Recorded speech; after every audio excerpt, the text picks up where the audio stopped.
Omugendo gwa MUHOOZI GWE Avengers olunaku olwaleero gutongozezza enteekateeka yaabwe kwe bagenda okutambulira gye baatumye Generation Agenda.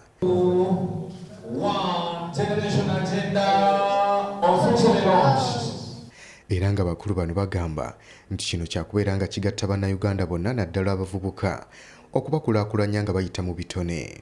Wabula bano beeganye ekyokuba nti bawagira MUHOOZI GWE ku ky'okwesimbawo ku bwapulezidenti mu mwaka gwa 2026.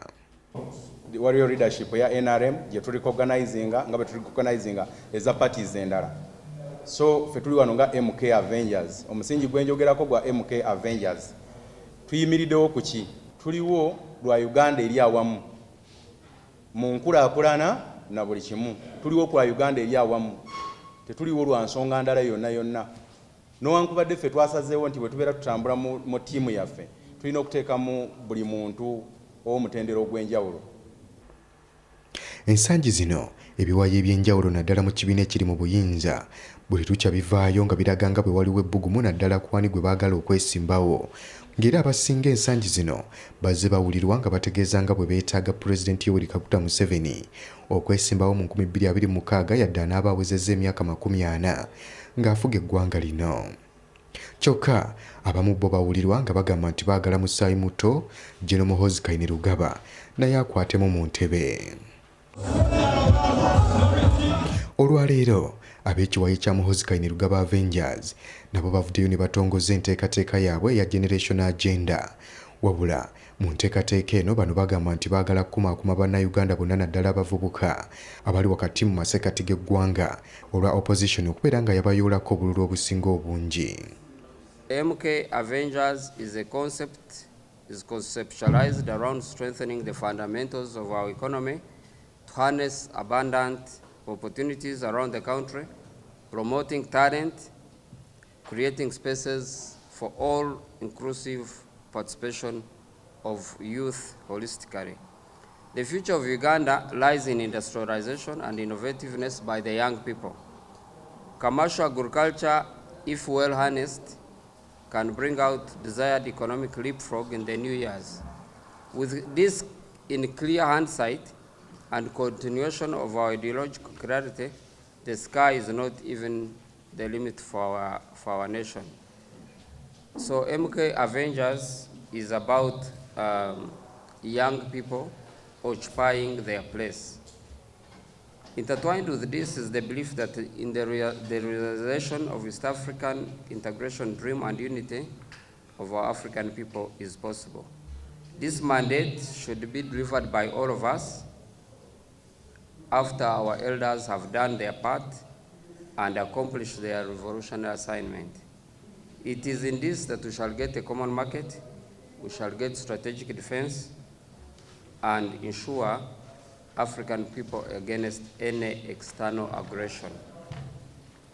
It's from this narrative that we believe Gen. MUHOOZI GWE possesses the attributes and hallmarks to lead us into a place of destiny and safety. Avengers is more about removing some of the toxins that some of the opposition, not all, had put in our young people. So it is about reclaiming back our young people, especially in central Uganda and eastern, where our ruling party lost ground.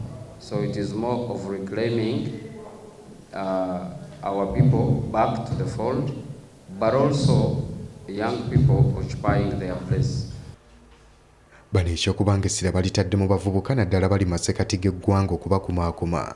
Twagadde okumanya oba n'ekizibu kye basanga ensangi zino ekyokubeera nga babuzibwawo bye bimu ku ebyo bye bataddeko omulaka.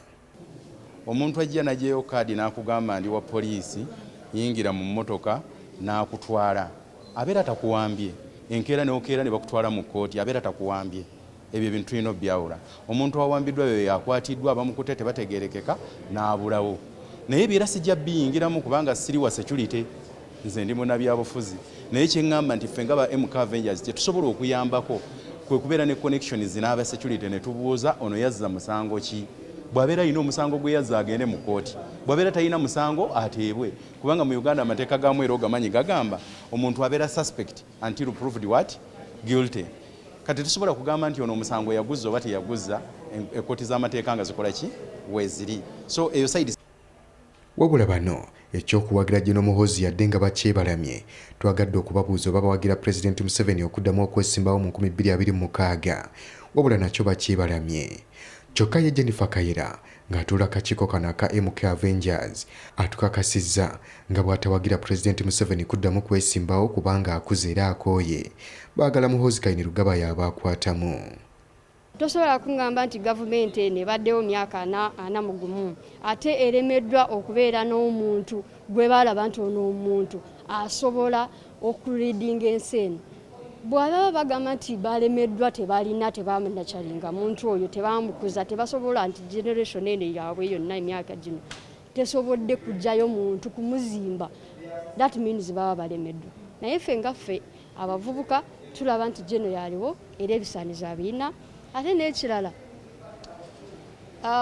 omanyi abanyankole bagamba nti omuntu yakukyawa edda newozinira ku mazzi ayinza okugamba enfuufu onzisa enfuufu, kubanga tukoze ebintu bingi nnyo. Geno akoze ebintu bingi nnyo,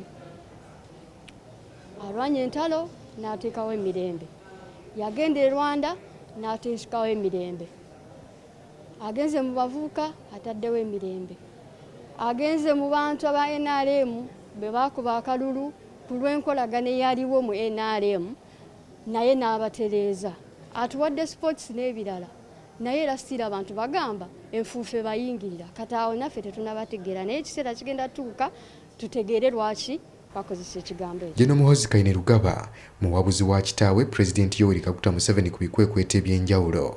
Ono yadde ng'akyali mu magye amateeka gamukugira okwenyigira mu by'obufuzi butereevu, wabula ng'ensangi zino ng'ayita ku mukutu gwe naddala ogwa Twitter zayogera ku by'obufuzi, ekintu ekirese bangi nga beewuunaganya.